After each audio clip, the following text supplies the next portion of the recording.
There's one more free seat over there, so it's just, I think.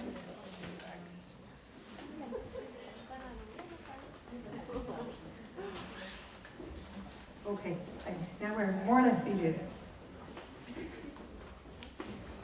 So, good afternoon and welcome to the April edition of NODUS Talks. My name is Kata Fodor. I'm a doctoral researcher in Aalto University's NODUS Sustainable Design Research Group. This is a monthly event series that we organize on behalf of that community with aalto-yliopisto, who couldn't join us today.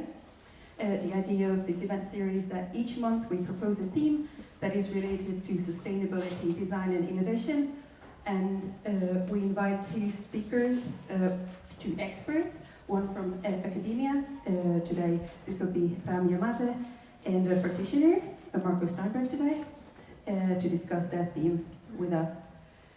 The format is simple. We'll hear first from the researcher, and then from the practitioner, and then we'll have about half an hour for discussion.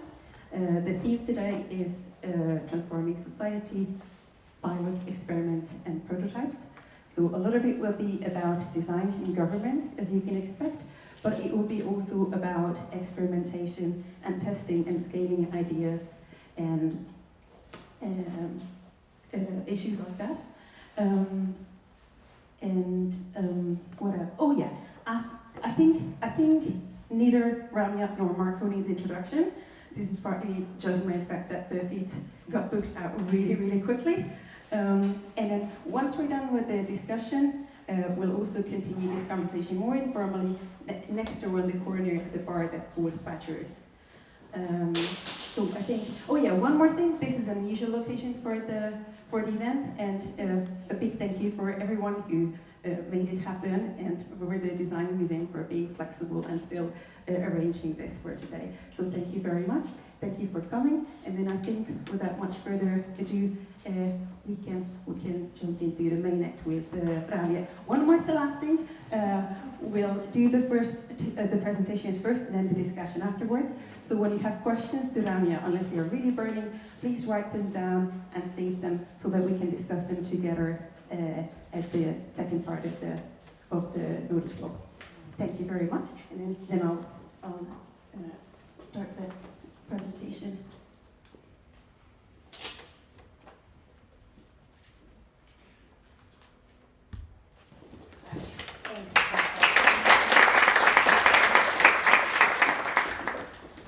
Very nice to see you all. I hope you can hear and see in the back. Iffy, it sounds like, okay. I have very few slides, so that hopefully will not be too much of a problem. So I am a professor at Aalto University with a diverse background in both architecture and then eventually design. And my professorship, my speciality is looking at the new frontiers of design, particularly as it extends outside of the traditional serviced industry, which was the formation of the profession during the Industrial Revolution, design as serving industry, into design in a wider societal role. Specifically, I've been looking at all the way from design supporting communities, design supporting civil society, including activism, and since coming to Aalto University 4 years ago, design really engaging at higher levels, higher decision-making levels in society, including design in and for and with government. Now, my perspective on the topic is that design has always been working with and had a role in government or governance, even if we haven't called it design as it did that, or even if we haven't theorized or thought about design in that way in schools, where we have tended to focus on the industrial impact, the economic value, rather than the public service, for example, function of design. But if you look, for example, to, let's see, examples of design, here an example from modernism, examples of design transforming society through, for example, information campaigns, political campaigns, or propaganda. So here is the cover of the Acceptera, the first Swedish manifesto of modernism, authored by these guys on the cover. It's a rather thick pamphlet, which is composed of text, images, and a series of propositions for Swedish society, and specifically for a modern Swedish society. Very specifically advocating a certain form of society, certain forms of economy, certain types of politics, as well as embodying, celebrating, and giving birth to modern design. Modern design, modern architecture was given form and manifested through this document, but so was a very particular kind of social democratic policy. In fact, the publisher of this pamphlet that came out, I believe, in 1931, together with the 1930 Stockholm exhibition, which launched the Scandinavian modern design on the world stage. The publisher, Tiden here, is actually a branch, the publishing branch of the Swedish Social Democratic Political Party. So this is really design hand in hand with party politics. Design hand in hand with a very specific idea of what the welfare state should be, what modern Swedish society should be, what the economic relations within that society on a social democratic economic basis, and then what form that society should take in physical objects that touch you every day, all the way up to the policies that the government would be supporting. Design government hand in hand towards this very specific kind of political agenda. So I would argue that design has always, in one way or another, had a political impact, in this case, a very explicit collaboration, and collaboration in the full sense of the word with party politics or party political system and ideologies.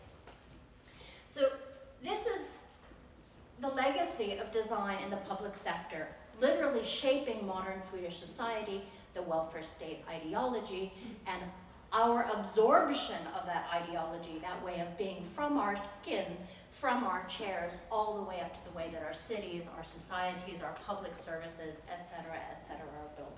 And I would call this a kind of political rhetoric, design as political rhetoric. And I borrow this phrase, rhetoric or political rhetoric, from the design theorist Dick Buchanan, who theorizes the work of design quite similar to the work of classical Greek politicians.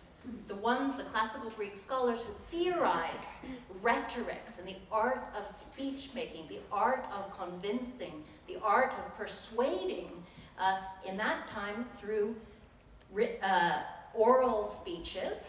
And here he says design performs the same role, giving rhetorical form, in this case also a material rhetorical form, to political messages that fundamentally shape communities, societies, behaviors, and beliefs. So Dick Buchanan theorizes this rhetorical role as one of the political functions of design. So I would argue that design has always had this political rhetorical role in society. Further than that, I would argue for even a more profound role. Rather than design only giving images or trying to convince you visually, design touches us every day. Here is an example from about the same time as the Swedish Modern Manifesto of some of the modernization of the New York infrastructure, architecture, and urban planning by the mastermind behind it, Robert Moses. This is where I studied architecture, and where we came to understand that architecture is very much about steering society. So the way that roads are shaped, the way that roads are divided into highways, carways, pedestrian ways, bike lanes, the way that literally the city is given form is shaping society. Architecture and urban plans, it basically decides access, the movement and control of populations, It defines where and when you can enter, how you can behave, who you can interact with, even what you look at, your aspirations.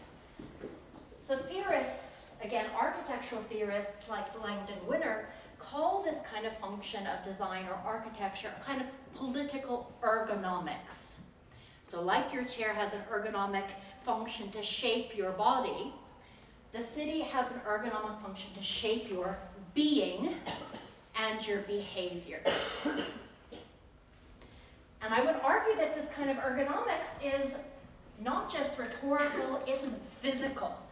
So it's not only something you look at and think about, it's literally shaping your body, how fast you can move, where you can move, where you can be, what you can do, what you can access, depending on many things in the city. So this is design architecture as political ergonomics, literally enforcing, for example, political policy, political ideals about the shape of the city, the public space, the green space, the transportation, the primacy of different types of ecological or commercial, etc. values, and giving it form in a way that controls you, basically, very physically and materially.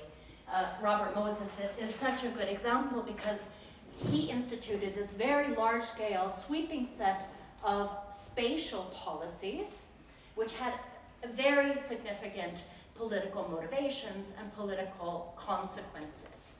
So for example, this is one of his later projects. This is from 1940, an unrealized project, which was really about cutting through the original organic or more complicated local puzzle kind of neighborhood-like structure of Manhattan to this kind of superhighways that connect Manhattan with the other boroughs.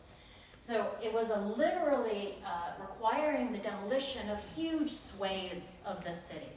And earlier of his projects that were implemented actually did this, building bridges, tearing down huge swaths of neighborhoods, putting public parks and so on, and literally deciding who could live where, how do people travel. In fact, the primacy of functionality for speed and commerce, very specific set of ideologies at the time, at the expense of other things such as racial, local, or other cultural diversity. So the first neighborhoods to be cleared were those where lower income people lived. So the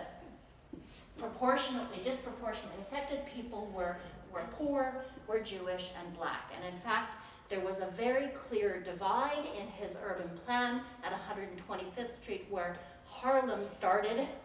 There were no park provisions made above that line. There was no amenities like was provided downtown above 125th Street. There was a literal racial and socioeconomic divide enforced by and created by this demolition and this provision of public services. And he has been, of course, then discussed in terms of the racist ideologies or the classist ideologies underpinning the design, the political ergonomics of his spatial design. So, to summarize so far, design has always had a political or a governmental role.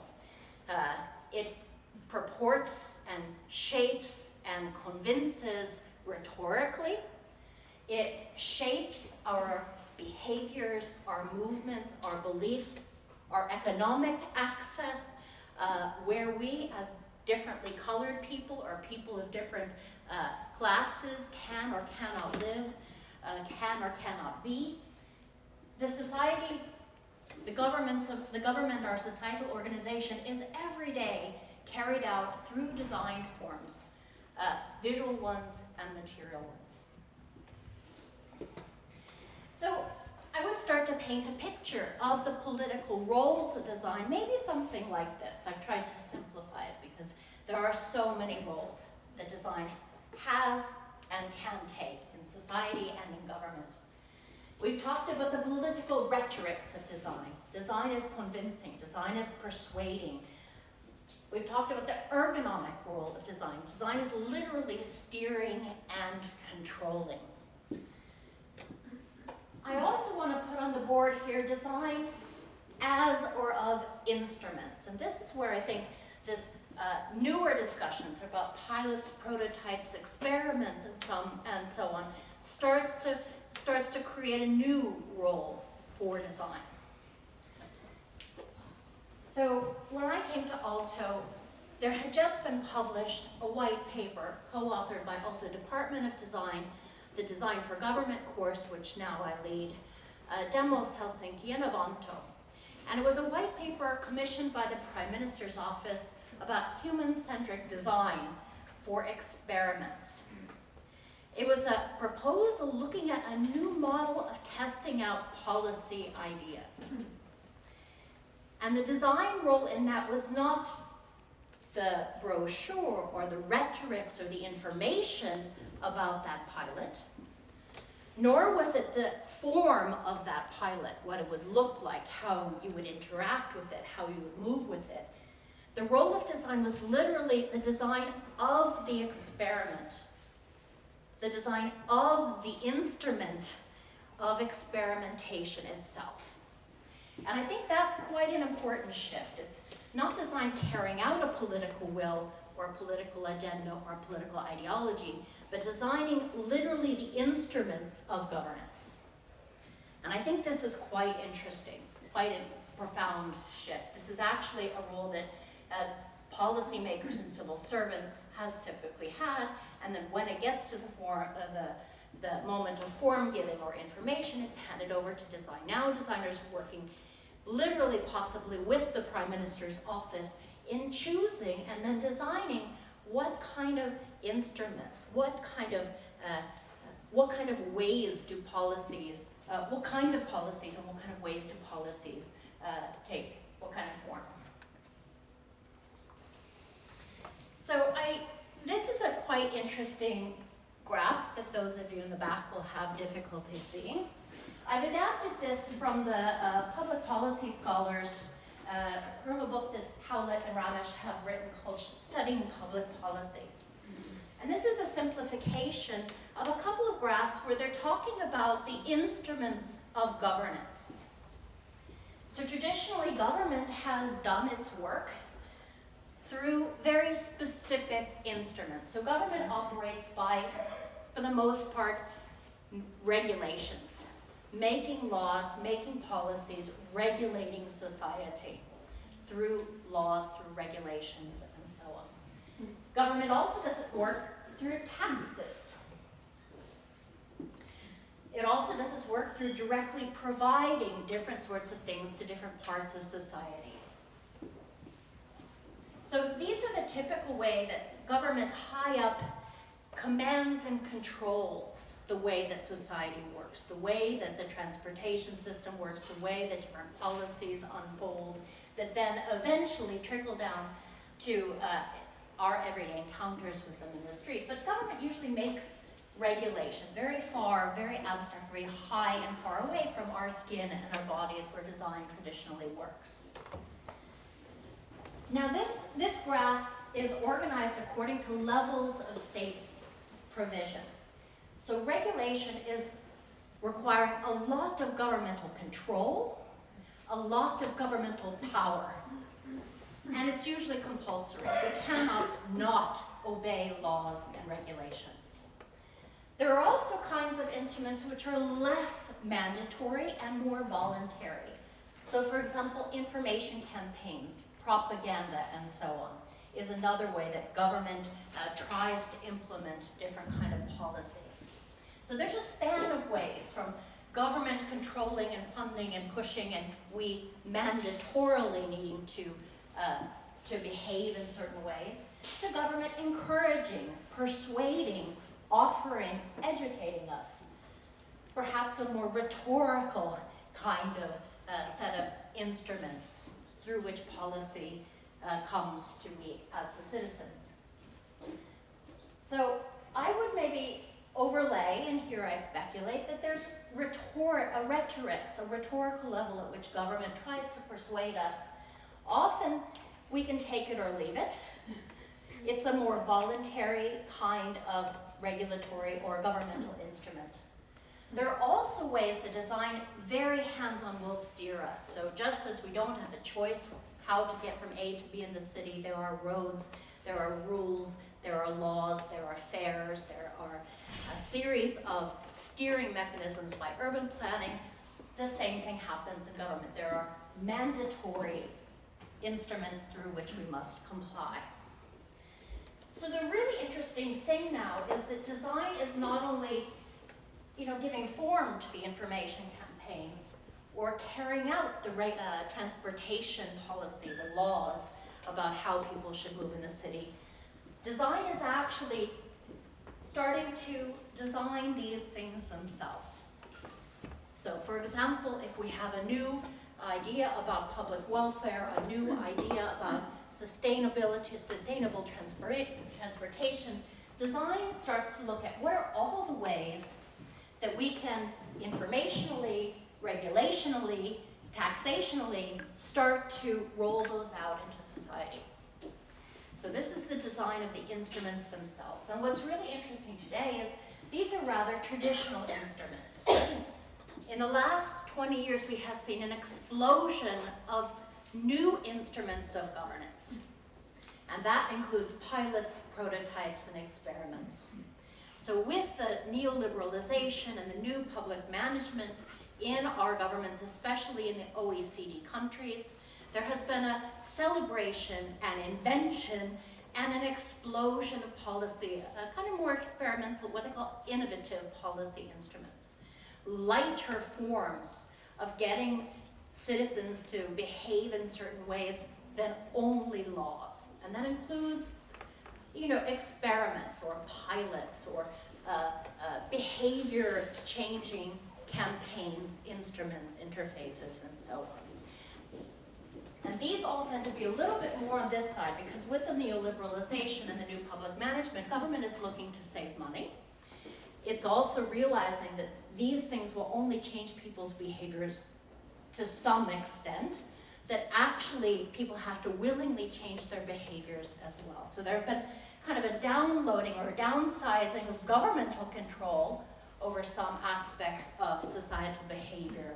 And at the same time, an explosion of new ways to try to shape people to become more sustainable, to become better citizens, to become less violent, et cetera, et cetera, et cetera. So not only, so that is sort of this landscape in which design is entering into the Prime Minister's office, into the UK cabinet, into actually top levels of government, designing new instruments such as pilots, such as experiments, which are about testing out policies, but also about kind of engaging or enrolling citizens in new ways altogether. So these may not only be pilots of new kind of regulations, they might actually be whole new ways of being in and of themselves. Now, this is new territory. It's very complicated, it's very complex, and it's very problematic.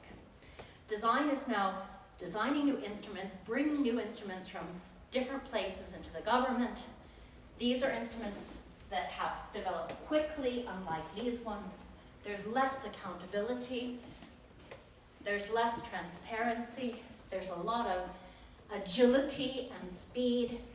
In fact, there have been a couple of failures in the last 20 years. Canada, in fact, has re-regulated some of the things that it deregulated and outsourced to different kind of agencies and different kind of more localized forms of experimentation and governance.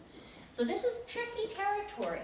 We're inventing, we're exploding whole new kinds of instruments, and we're also encountering legitimacy issues, transparency issues, potential corruption, issues of fairness and justice, and what kind of ideologies are behind those as well. So for example, Jocelyn Bailey, one of our group at Aalto University, we've been a group of 5 professors and 4 PhD students, or maybe I got that backwards, including several who are here, working on a pilot called Design Policy Governance, where we're really looking critically at what design is doing in government, What ideologies is design adopting as it moves into government? Especially in this particular moment of neoliberalization and the marketization and the downsizing of government. And what ideologies it imports, especially as many of us educated in design have been educated in more industrial-oriented and private sector-oriented mindsets. So here is Maria, who has delivered last year a wonderful paper on smuggling ideologies through design into government. So what kind of ideologies do we enter into as we go into government, as we work and actually design the instruments that will shape you from the idea level to the skin level?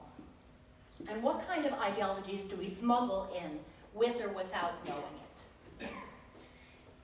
So this is the kind of work, the more kind of framing and theoretical work that we've been trying to advance at Aalto University. With this explosion of design and government in practice, theory, criticality, ethics, those conversations are lagging behind. And that's what we're trying to boost up, along with educating practitioners who are working increasingly in government, like some of you here who are or have taken the Design for Government course that I teach together with an amazing teaching team at Aalto. So I'll leave it there with that big picture and rather critical conceptual picture and an invitation to see the more practical picture of design for government. You are the first, except our ministry collaborators, to receive and be invited to the Design for Government final show, where you will have the chance to see 4 different student groups addressing 2 briefs commissioned by Finnish governmental ministries. One of the briefs is on the future of artificial intelligence when it's targeted towards citizens and life stages of citizens. Another, and that's a brief commissioned by the Ministry of Finance. The second brief is looking at boosting consumer rights among Finnish companies who have experienced a fall or a decline in trust among consumers in the companies, lack of respect for consumer rights. 2 groups of students, some of whom are in the audience, will be presenting their brave, fresh instruments and ideas May 21st at Helsinki City Hall, newly refurbished lobby, very exciting space as well. So come and see practitioners and come and follow our research as well. Thank you.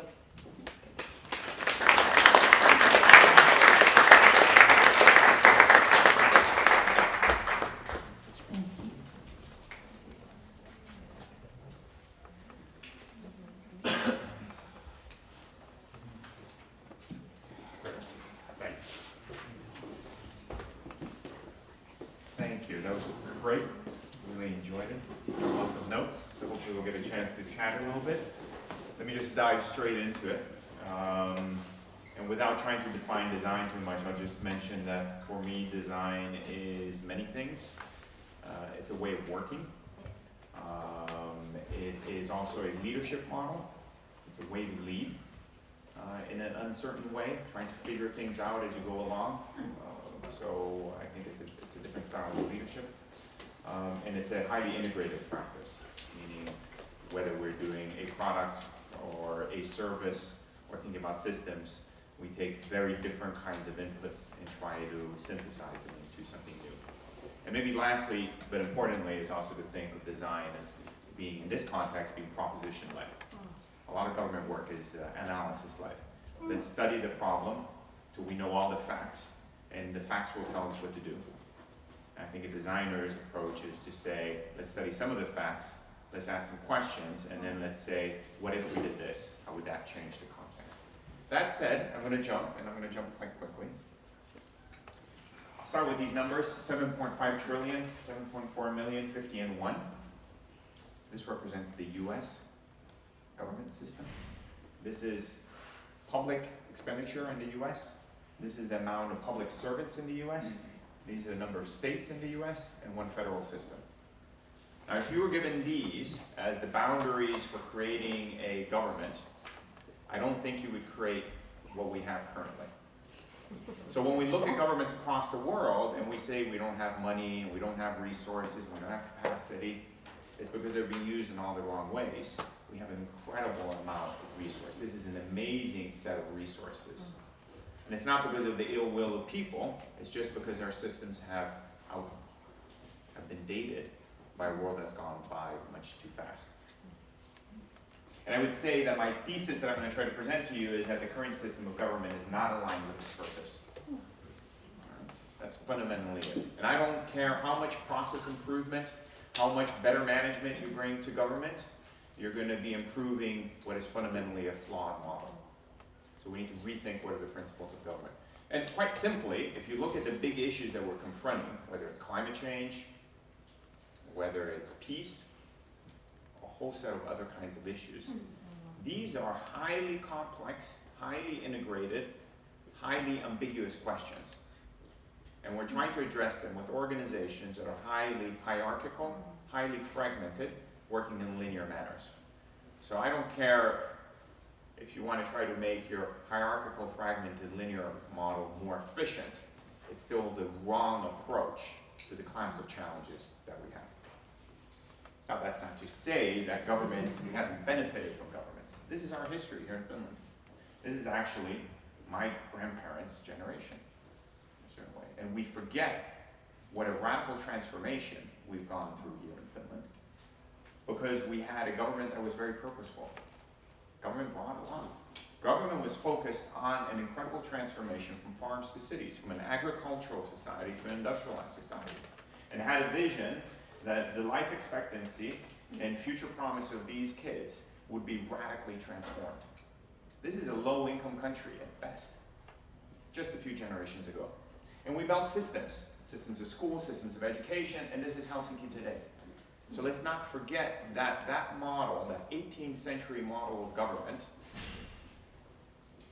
that was deployed in a sort of 19th century and 20th century context in Finland did benefit us tremendously. But it's come to an end in a certain way. If we look at Finland and look at the distribution of people, think of Finland as a delicious piece of toast, and people were jam.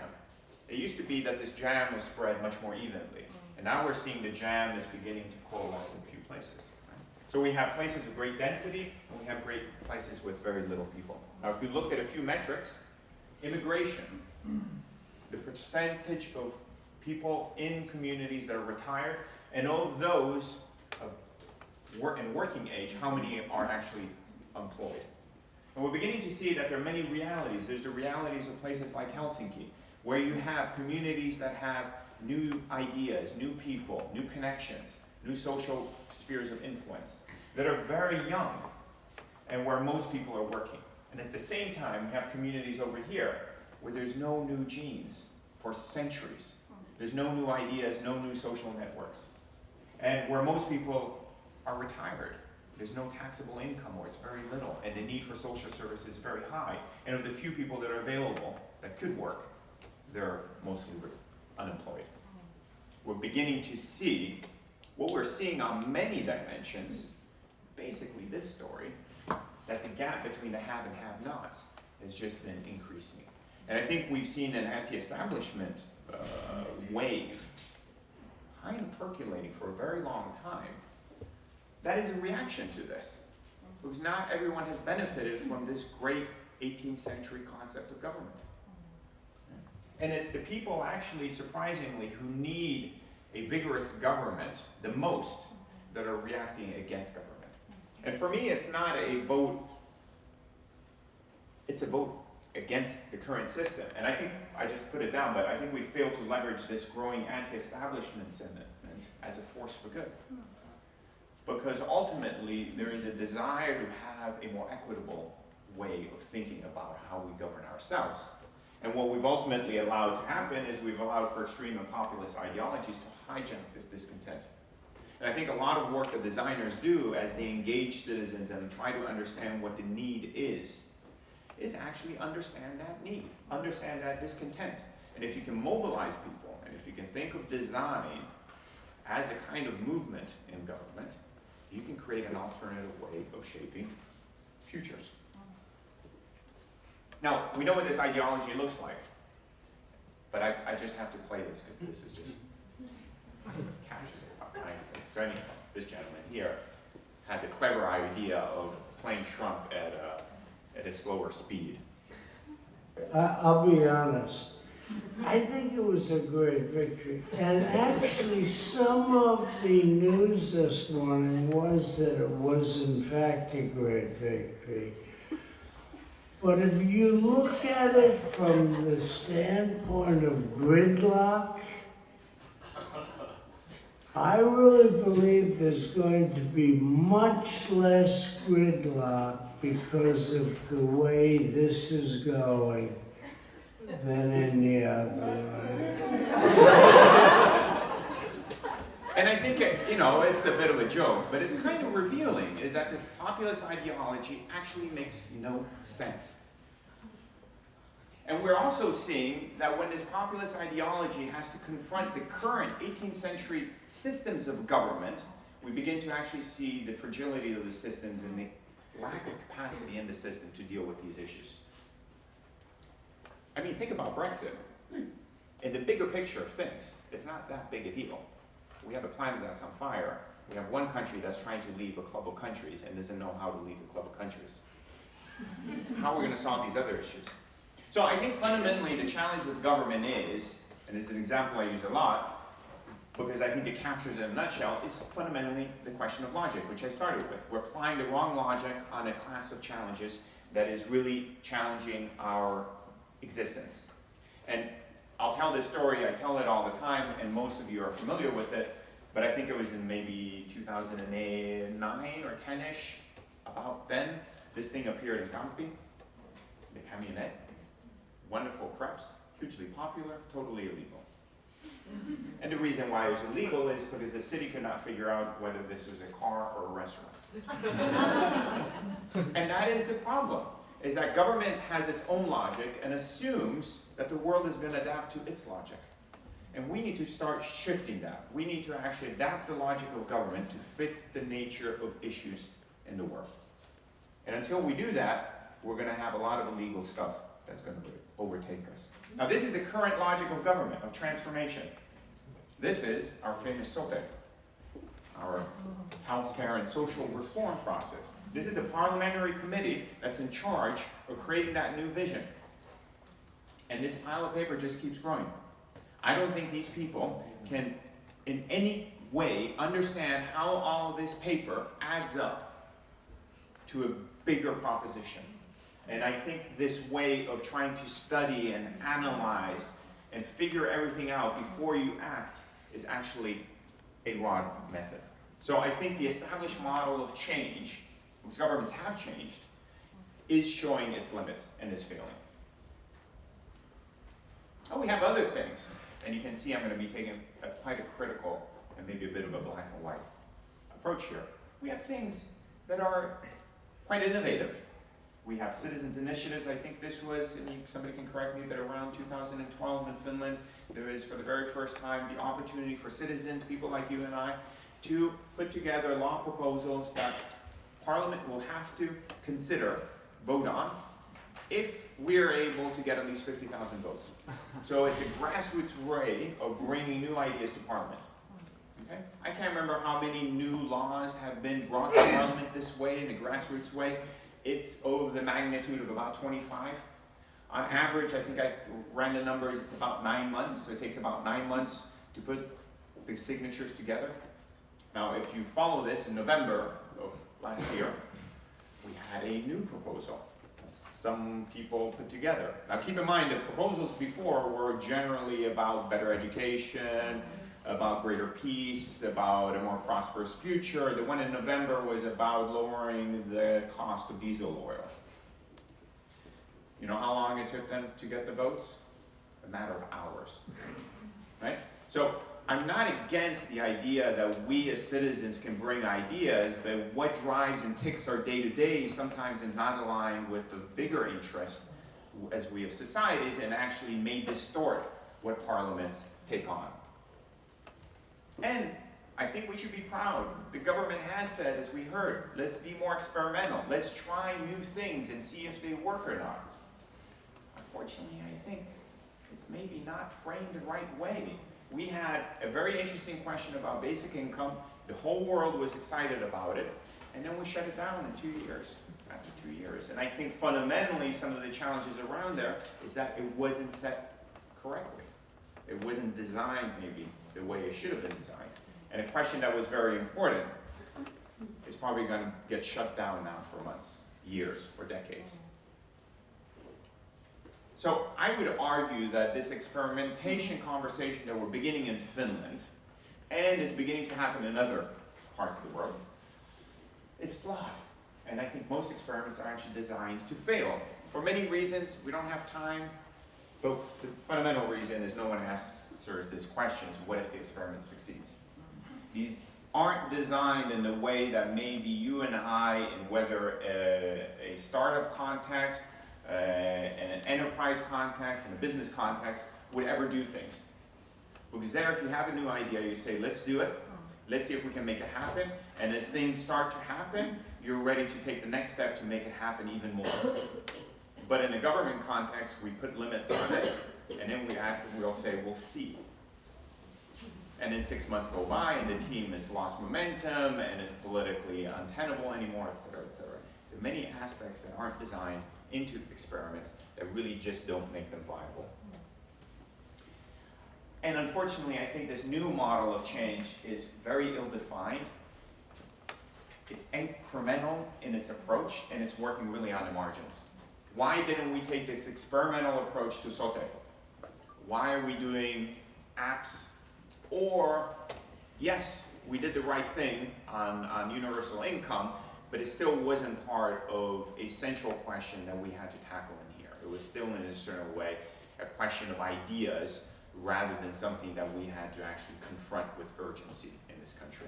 Right? So when it comes to important issues that need to be resolved, we seem not to want to take an experimental approach on them, despite the fact that all the evidence shows us that the current way of working is just not capable of delivering. You know, SOTE has been in that committee for 14 years.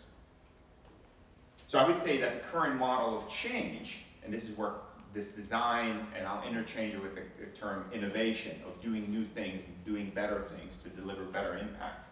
This current model of change that's based on the concept of experimentation is not aligned with its purpose. It's not strategic, it's not cross-cutting, it's not resourced well. All right, so let me shift gears to try to connect it. Some of you may remember Helsinki-yliopisto subway stop used to be called Kata, and then a decision was made to change this name of the subway stop, and that took 3 years, guys. 3 years, okay? Now, it took 3 years, and then they got the spelling in Swedish wrong. They forgot the T. Okay? So I'm going to come to my question of urgency question for you guys. Does anybody know what the 2030 agenda is? I assume most of you probably have heard about it. It's basically a UN resolution of some sort that all countries have fundamentally agreed to, Finland included. And it states what we need to do by 2030. And 2030 is not just a date that's been picked out of the blue. We figured out that if we don't do these things by 2030, we will have locked ourselves out of options, and we would have locked us into paths of dependency that are not very productive, whether it has to do with climate change, peace, prosperity. In fact, actually, I work a lot for the UN, and I have to actually at every meeting ask them whether they've read their document, because it seems to me that they haven't. Because if you read it, there's fundamentally 4 Ps. It's people, planet, prosperity, and peace. And I'll just read a couple things on here. Planet, I'll just skip that because I think we all kind of know that if by 2030 we don't meet 1.5, keep it under 1.5 degrees, that will have fairly catastrophic effects on us. On the people hand, by 2030, this is what we've agreed to do. We're determined to end poverty and hunger, okay, in all their forms and dimensions. So I'm not talking low-income countries. I'm talking even here in Finland. I mean, I'm not quite sure we're on the right track on some of these things. And to ensure that all human beings can fulfill their potential in dignity and equality. All right? Prosperity. We're determined to ensure that all human beings can enjoy prosperous and fulfilling lives, and that economic, social, and technological progress occurs in harmony with nature. If you just take that tech bit out from there, I don't think some of this tech stuff is kind of happening in harmony, let alone with nature. If you look at what's Facebook and all of this. I could go on and on and on. I think the metrics of what's happening right now is giving us, if any, evidence that we're working against the 2030 agenda, not towards it. This is pretty radical stuff. And we didn't just make it up, as I said. We actually figured out that if we don't get this done, we're going to be in trouble. All right, so that's in 10 years, 8 months, 4 days. Actually, I think it's about 6 hours. We just wasted an hour. Okay? We need to do all those things. I want to put a little bit of a scale on this for you guys. Okay, so how long does it take? We got 10.7 years to fix the world. Okay? It took us 3 years to rename this stop, and we got it wrong. Okay? The smoking ban in the West, public smoking in public spaces, right? It was about 20-year effort. Very impressive, right? Nowhere across the world, we're just talking part of the world. Okay, clean the Rhine River in Germany. It took 30 years to clean one river. And affirmative action, for many of you know, in the US, equality between races, let's say there's some challenges there. So 57 years ago, affirmative action laws were put into place to make sure that it becomes a more equitable society in terms of race. Now, if you look at the US, there's been some progress. Affirmative action, I would say, has brought some benefits, but we're far, far, far away from being a kind of equal society from this perspective. 57 years. Okay, 10.7. I think I've made my point. Okay, so I think we need a truly transformative agenda. And keep doing things the way we're doing is just not going to get us there. So let me run through very quickly a few building blocks for you. First, I think we need to define what is the challenge logic. What's the logic of the things that we're being confronted with? And so we know how we need to adapt to it. Okay? I think these are not questions of risk, which are about probabilities, but these are fundamentally about questions of uncertainty. No one's done climate change, no one's done a lot of these things. The data just isn't there in terms of what's going to work and what's not going to work. If you think the world is predictable, and if it's studyable, and it is about risks and probabilities, then you do what governments do today, which is you plan, you get all that paper, you try to determine from the paper will tell you what to do, you implement, and then you hope something works. But if you're going to try to address climate change, you can keep planning and planning, the facts keep changing, the context keeps changing, it's highly ambiguous.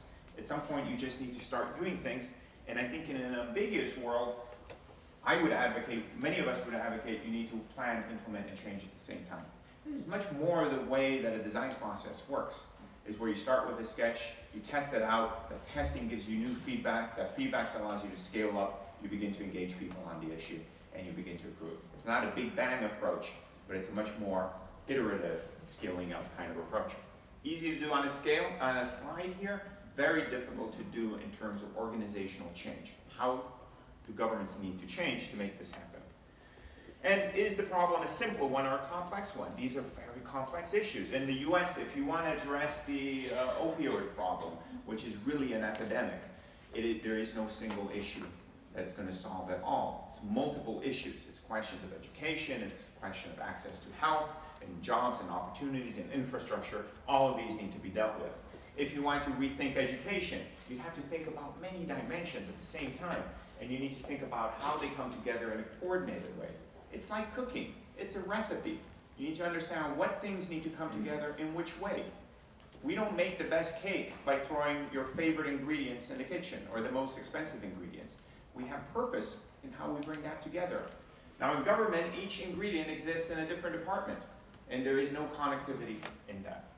So we need to define what is the architecture of the solution. This is completely lacking in government and its capacity to really work. We need to define what good governance is. I keep hearing when we do design things or experimental stuff, oh, that's not how we do things here, because that's not good governance. And I think what happens is we have a big conversation about what's the risk of doing new things, but we don't have a conversation about what's the risk of continuing to do what we do today. In fact, we begin to realize when we have that conversation that continuing to do things as we do today is a far greater risk than trying something that you're not quite sure about. So we need to rebalance that conversation. If we look at how NASA spent money in going to the moon for the very first time, this was an institution that was created in 1958 with this purpose.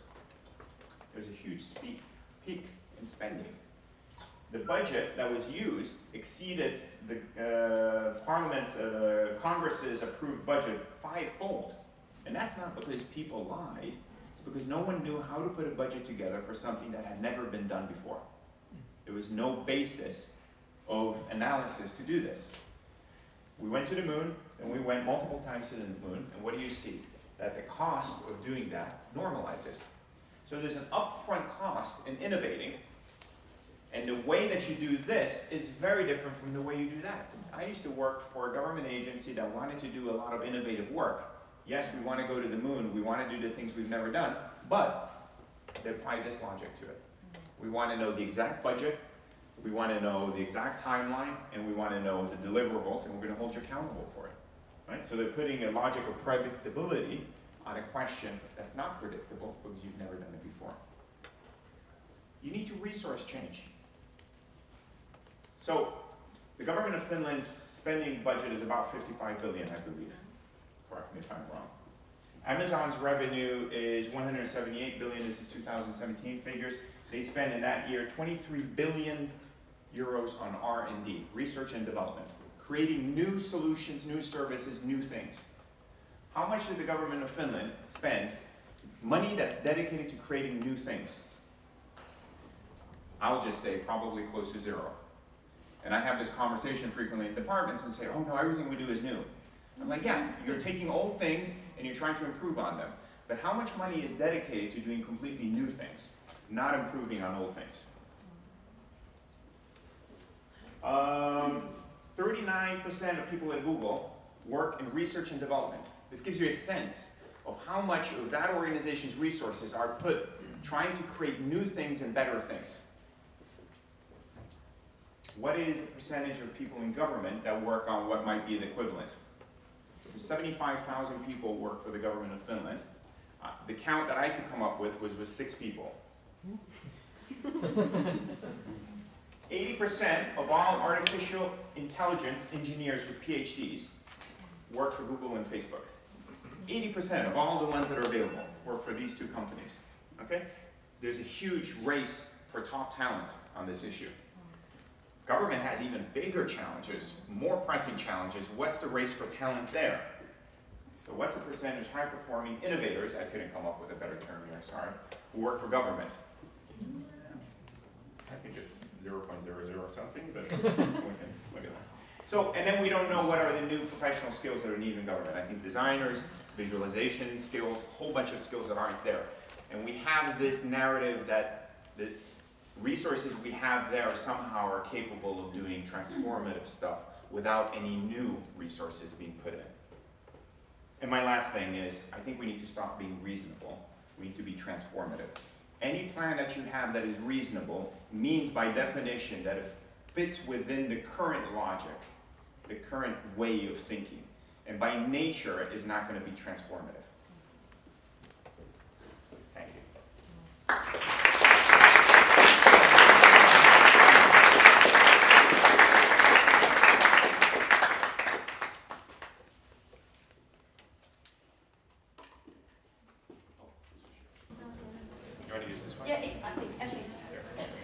So before we go to questions, I think it would be nice to use a little bit of time to maybe hear your reactions to each other's talks, and not to try to push for a confrontative discussion, but I think we would also be like particularly interested in certain points and areas where your opinions and views might diverge more. And then I'll pass this. I'm happy to jump in. Go for it. Yeah, this works. Okay. So I hope my position is kind of clear. I'm not against experimentation in any way. I was delighted when the government here started to, it seemed to me, quite seriously take on the question of experimentation, was quite interested in new perspectives and the design question. I remember being in the Prime Minister's office having some of these conversations, probably 2014 or something, 5 years ago, right? So I come back to the question of the 2030 agenda. We tend to do things that are within our comfort zone, and somehow there's this assumption that by working in our comfort zone, things will work out. And I don't want to be a pessimist, and I don't want to be a scaremongering kind of figure. But I think if you look at 2030, it's coming quite quickly. And I think we need to have a serious conversation about what are the approaches that are going to be strategic. And so while I think the experimentation stuff needs to happen and it's good to happen, I think that much more needs to be deployed. For example, governments have huge pension funds. We're talking about in the US trillions, or there's probably a word that I don't even know that's above trillions, of money that's invested in an economy that the government itself is trying to get out of. I mean, to kind of put it bluntly, in Finland, we talk about peace and zero carbon, and yet our pension funds are in weapons and oil. So, you know, where is the experimentation that's happening at that scale, at the $1 trillion level or euro level, to begin to correct some of these things that are, because I don't think a 5,000 euro experiment on something is going to be strategic necessarily. It could be, but I don't think I would bank my life on that. So I don't know how to get out of this conundrum. I think that's the struggle that we are all in, from an 18th century model of governance to an extremely rapid change to a resource challenged, resource capacity strained governmental action, and a government that has discovered that governmental models that have discovered that command and control can't work. It's not working as it did in the 18th century. But what to move to from there, in a way. Government doesn't have those resources compared to Google. Government doesn't have the resources to control and command in the way that big, fast change and alignment from top to bottom might need. So there is a real scrambling for what is the issue, what change is needed, what kind of transformation. I think design and innovation has been championed and been making claims about being able to solve it in ways I think that are also quite dangerous as well. I'm with you on needing to be more critical about this experimentation. So we're rapidly proposing the ability to solve the problem and yet coming up with apps. Yeah. And we're rapidly employing designers in government who are not trained to be there in these, in order to position themselves in relation to these mindsets that you set out.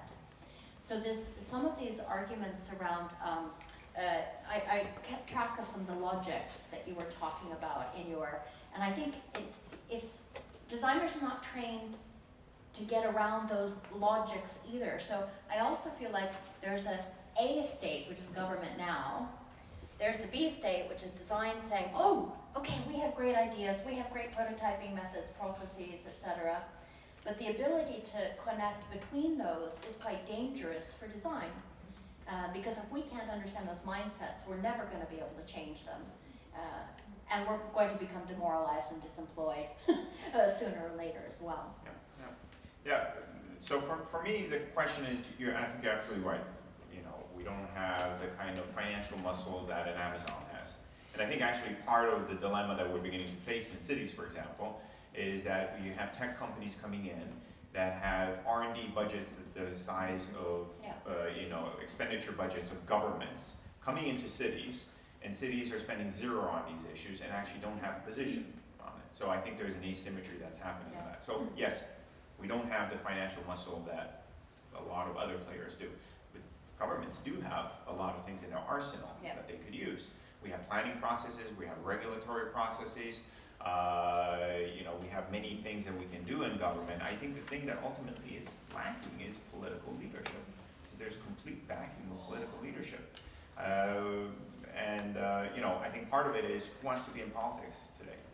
I think you got to be, with all due respect to people, I'm being a bit facetious here. I have huge respect for people who want to go into politics, but you also have to be a bit crazy to be in politics at this day and age.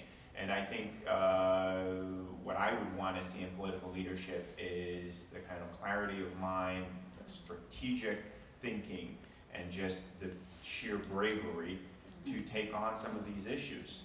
And I think we have enough evidence from around the world that when those things coincide, amazing things can happen. I tell this story now probably actually for 10 years, I'm almost realizing now.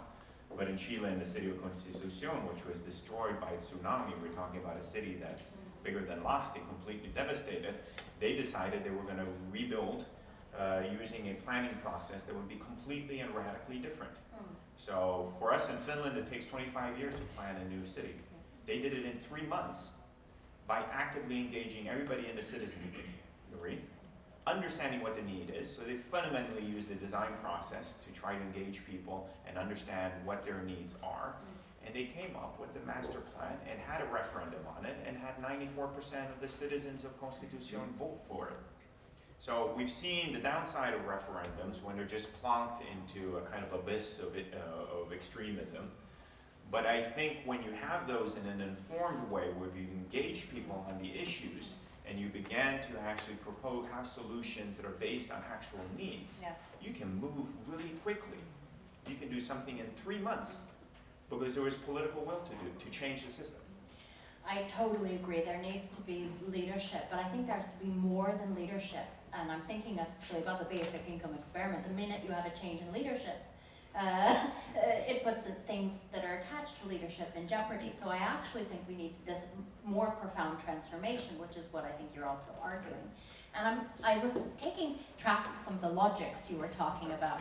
And from this public policy kind of area, there's been a really kind of interesting analysis of what are the different kind of logics at play, competing and conflicting in the governmental sector. So a single issue is somehow accountable to many kinds of logic. So the logic of the political leader is control. So if the issue is transportation, how are we going to make sure that people obey our new transportation policy?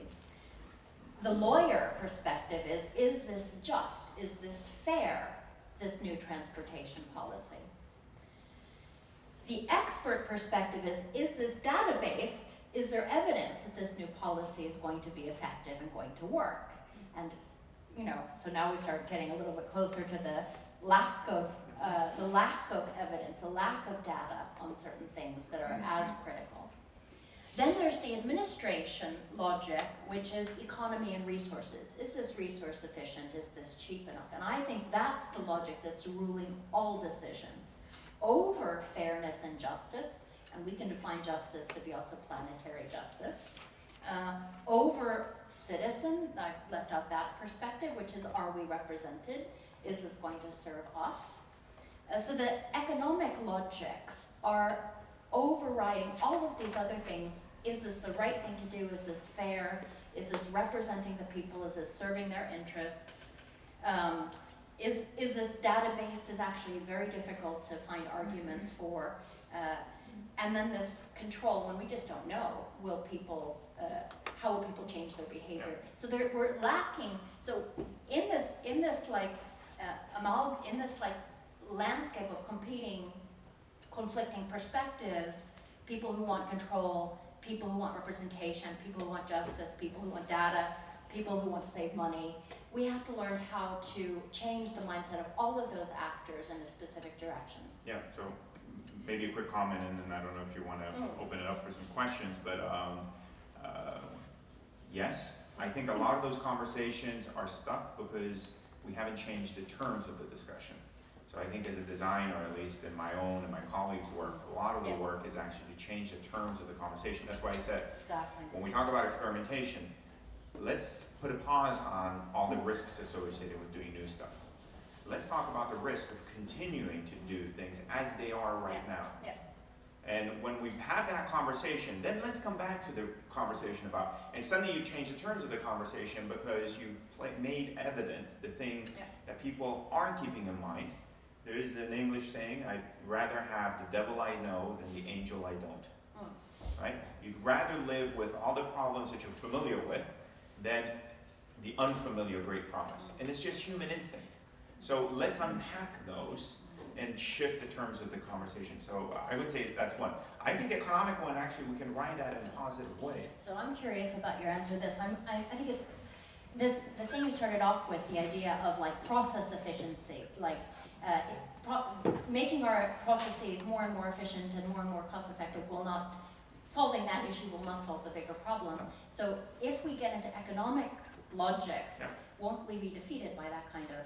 No, I think the promise of design, as the Constitution story sort of quickly tries to capture, is that when you do things differently, there is the promise that you can get much better solutions, much faster, much cheaper, right?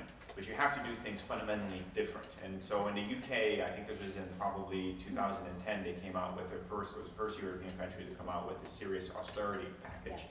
I was thrilled, not for the austerity side of it, but for the fact that if you cut a budget in half, I was hoping, and I was proven wrong, that people would realize that we would have to do things completely differently. What people did is, let's keep doing what we're doing, and let's just do half of it. And with a tighter belt. Exactly. But 3 months in Constitution with 94% of citizen approval is a series of numbers that you cannot get anywhere else in the world, because the rest of the world is trying to use the wrong logic. And so we have 25 years with Brexit-like feedback. Well, that's an administrative logic, which is running government, basically. Yeah. I think we should keep a bit of this for batteries. Also, and I still want to throw in how we position ourselves as designers and architects in this whole landscape, and how we escape the traps of the kind of piloting that you're talking about. But maybe let's use the rest of the time to open up the discussion, and I'm going to run to you with the microphone. Okay, if you're still thinking about your questions, then I will ask you. Oh, is there that I'm coming to you. Complaints too. Yeah. There's more hands. Oh, so sorry. Thank you. I was interested in a kind of tension between I was interested in the kind of tension between the two of you were speaking. So, Ramia, you were talking about that legitimacy and accountability, and kind of the way that governments had to roll back experimentation they had undertaken, and you have a very clarion call there for more experimentation, maybe not at Amazon levels, but somewhere between. And so I wondered how to bring those together. And but the reason I ask is that in my work, I work in international NGOs. We see big problems with questions like scale up, when anything scales up. And in humanitarian contexts, there's all that urgency to get out the food and water and shelter packages, but then we have this big crisis around sexual abuse scandals, and as a sector we're still not recovered from the loss of public trust, and it makes all of our work so much harder. So I just wondered how to bring the two different inspiring visions maybe together, or what the tension is. I'll just say a few words which probably won't answer your question, so forgive me in advance, but I'm not for experimentation, actually. I'm for being more strategic and more focused on actually meeting the nature of the challenge that we're being faced with, because we could do a lot of really cool stuff that at the end of the day in 2030 add up to nothing. So being much more strategic. I think in a government context, the fact that we talk about experiments in itself, I think, I would take a bit of issue with it, because it already sets up the notion that you do something on the side, and then we'll see what happens, and then the data will tell us, and it already puts a kind of timeline on that process, which is just completely outside of the boundaries that we need to work in. So rather than think of experimentation, I would say, can we work in a fundamentally different way in the day-to-day? How do we bring that spirit, which is at the margins right now, to the mainstream way of working in government very quickly? And I don't, it's a bit of an impossible question without a revolution or, but I would just say one quick little thing. I had the privilege of being in Thailand, and I was invited by the Prime Minister's office there, because they were very interested in design and transformation. And they wanted to set up a kind of design lab in the Prime Minister's office.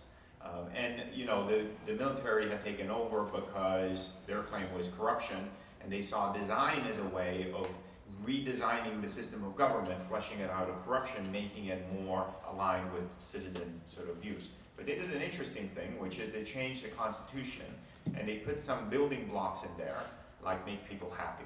I'm kind of inventing that, but you know, kind of fundamental things. And they hold each government legally liable to meet that. So they wanted to break the cycle of having each government come in with their own agenda and throwing out the previous governments. They said, no, we're going to put some very fundamental things that every government is going to have to answer.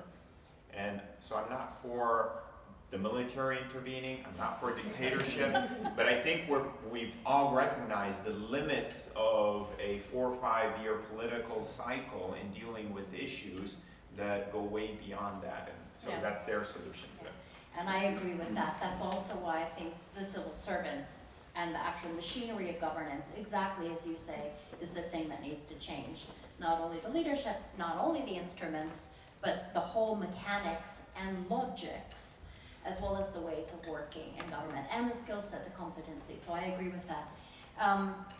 And I guess I'm not for or against experiments or these more what you call innovative instruments of governance, of which experiments and pilots might be some among many. I'm not for or against simply because they're going to happen and they need to happen. It's a process of also changing how government works and how things are, that we can't stop. So I'm interested in looking at those critically. What they do, what the logics is underpinning them, how we learn from them, how we hold them accountable, how we repeal them if they don't work. And for me, that means looking at the logics behind them. And I'm wary of logics like efficient or resource efficient. So we do that same thing that big heavy instrument does, but more resource efficient because it's an app. I don't think that's the right way to think about it. I'm also wary of arguments based on logics of agility. So I think there are certain logics underpinning the shift to these innovative kinds of government, which doom them also to the same kind of logics which have got us stuck in this over-bureaucratized, slow kind of thing. But so I think we need to be careful then what the logics are in these new kinds of inevitably kind of instruments that there are, and have things like accountability, transparency, legitimacy for these new kind of instruments as well.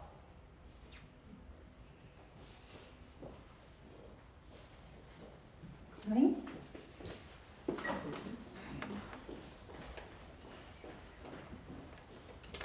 Thank you. Hi. As a UK citizen who's watched Britain tear itself apart over about 8 or 9 years since the beginnings of austerity, although we could say that austerity started 30 or 40 years ago under Thatcherism. Nonetheless, I was also involved in the foundation of the Policy Lab in the UK Cabinet Office. And, you sort of have a moment of, like you said, a moment of optimism about this, that we can do really interesting things. But I think what's happened in that space, not just in Policy Lab, but a lot of the design consultancies who have been working around it, like Us Creates and the Innovation Unit and so on, has been actually to sort of follow a line of saying, well, okay, we have austerity, we have government funding cuts, so we're going to try and make it easier for citizens to look after themselves. And we're going to produce and design all these services which is going to help citizens become more resilient. And what happens with that then is this constant downloading of government responsibility to citizens, making them into kind of neoliberal subjects, I suppose.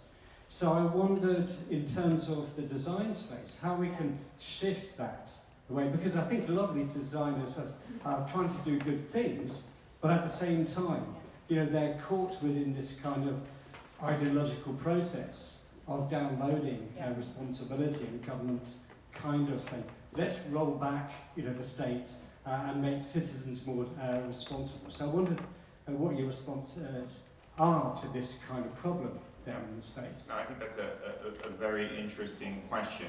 So let me very briefly outline, I think, some of the dangers we as a design community are facing. Because I think that the narrative is governments are freaking out.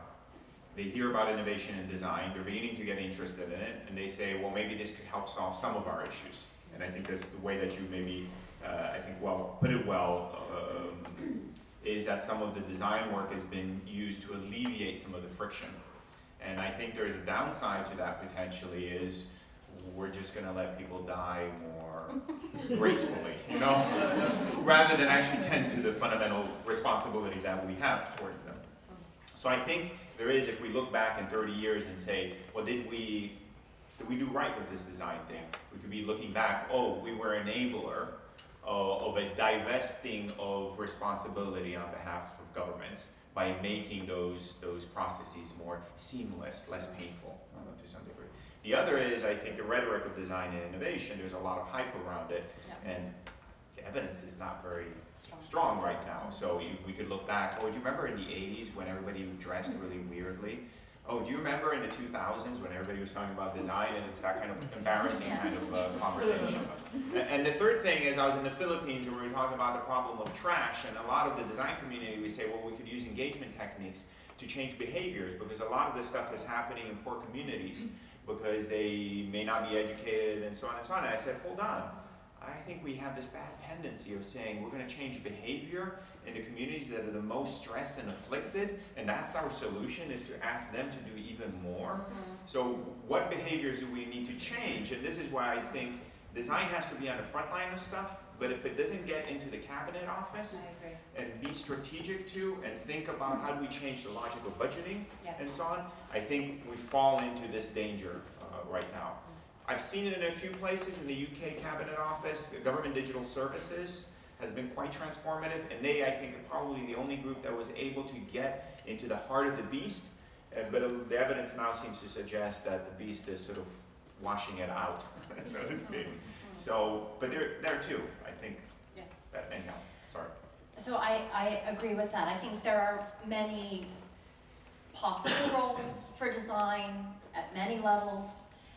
In public sector, from the grassroots, the social innovation, helping people to make their lives better, because basically they're the only ones now responsible for trash collection, etc.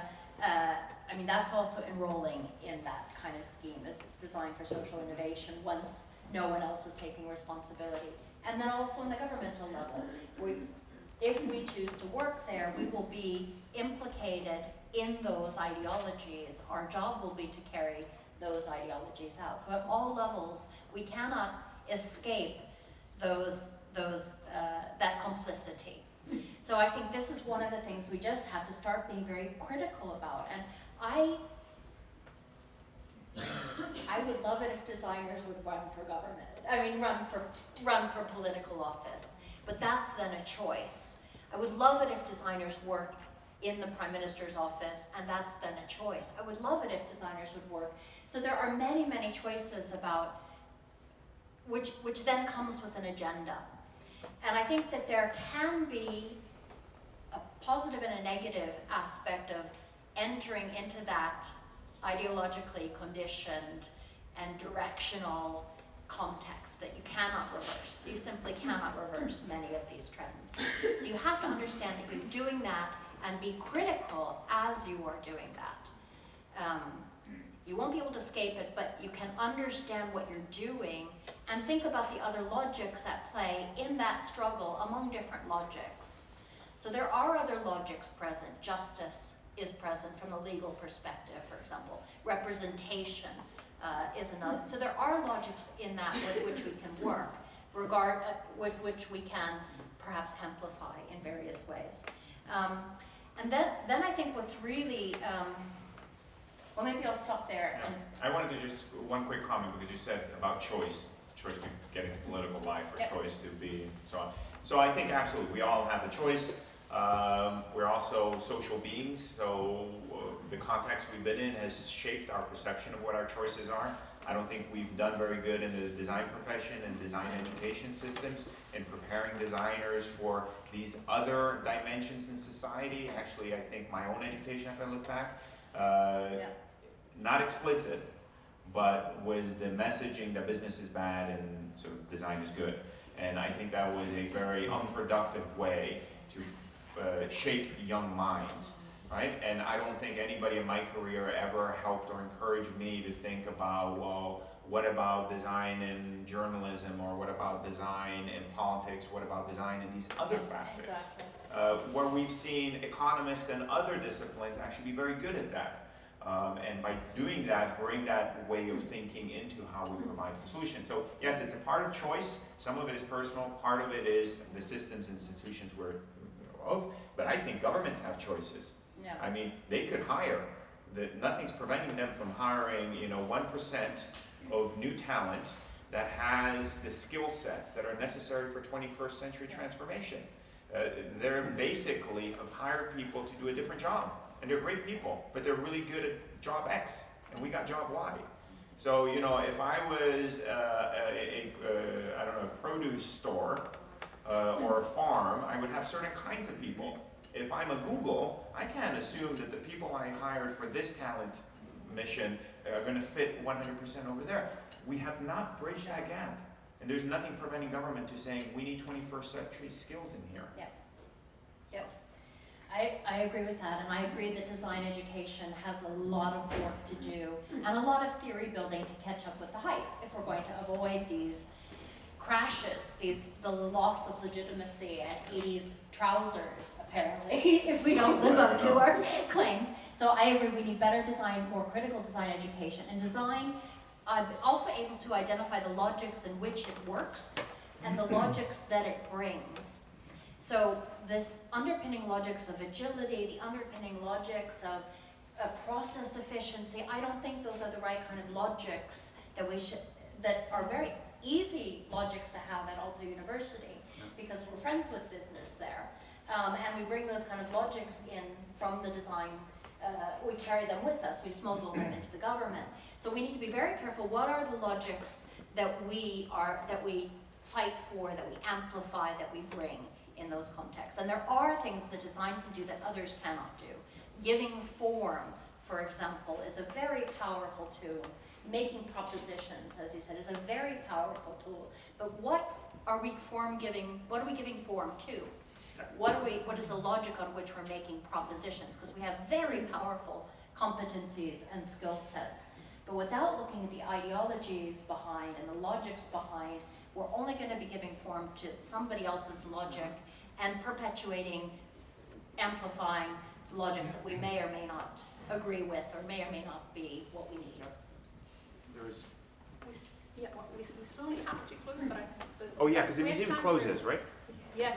So if you want to stay in the weekend. We have time for, I think, So I want to add to this discussion about the failure of maybe design education. I have a service design education myself. I came from service design going into to systemic design, and I worked at the government, which was a complete failure, as you can guess. And what I actually learned was that this type of a designer approach, in which the designer is the expert who carries the project, the process forward, is not necessarily the right way to go. My favorite book on design currently is Design Unbound, Design for Emergence in a Whitewater World by Anne Pendleton Julian and John Seeley Brown. They're studying Dave Snowden's model on complexity, and also like how the United States Army tackled Al-Qaeda, and I think that's like the best approach to design in society that I've currently found. And the big thing there is that they're designing networks, which means that how to bring different people who think in different ways together to maybe form some kind of portfolio, or start understanding that they have a common purpose, and how to organize around that. So I had a chat with this lady called Anna Burney from the School of Systems Change a while back, and she was saying that systems change is mostly about finding out and spreading new patterns of organizing. And I'm not sure that the traditional design education prepares us for that. Good point. Just a very quick comment. So if I had to summarize my own design career so far, I used to be involved in making sort of products, buildings, or whatever. Then I got interested in the decisions behind buildings. So why are some buildings good and some bad? Is it because the designer was brilliant, or was the client enlightened? right? So then you get into more the kind of strategic part of it. Yeah. And then I'm realizing actually there's another dimension which I'm mostly involved now is actually what is the DNA of organizations that are capable of working in new ways. And you come to some very basic and actually astoundingly simple issues, which is team-based work. I mean, it's not rocket science. So you get different perspectives, and you think about how do you create truly creative collaborations. A lot of us collaborate, but they're not creative with collaborations, meaning it's transactional. I do this part of the project and I give it to you and you check and so on, but how do you get different disciplines to come together and create something completely new? The way that we went on the moon and so on. I've met the head of NASA, and when they had special projects, it was teams of 8. So how do you create teams of 8 that are high performance, and how do you build an organization? And if you look at some of the literature coming out of the US military, the concept of team of teams, right? So it is their organizational logic that they're trying to kind of play with right now. But it comes back to very simple things, and our current institutions are completely incapable of seeing how you could create cross-disciplinary teams. They're not completely incapable. Well, I like to exaggerate. Yes, I want to. Makes it more fun. I want to end on a positive note. I mean, on one hand, this is exploding, and it's dangerous how fast it's exploding without being reflexive and without being accountable. But I've found it very rewarding to work with certain civil servants, many civil servants. And there's an expanding, exploding range of designers who are continuing, some disillusioned and so on, but many really trying to work hard from inside the government. And also, because they are lone wolves, networking together in really interesting ways, not buying into the silo system and so on.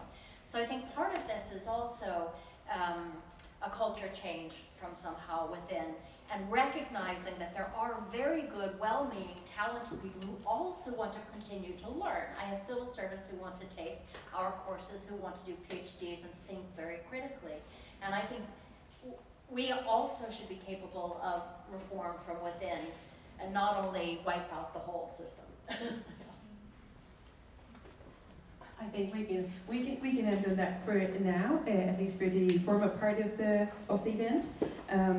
But otherwise, this is not over, and I think we'll have plenty of energy and topics to fuel the more informal part of the conversation. So if you can, then please join us next door at the Bedgers Bar, which is literally on the next corner. So we'll just basically collect ourselves and move there together.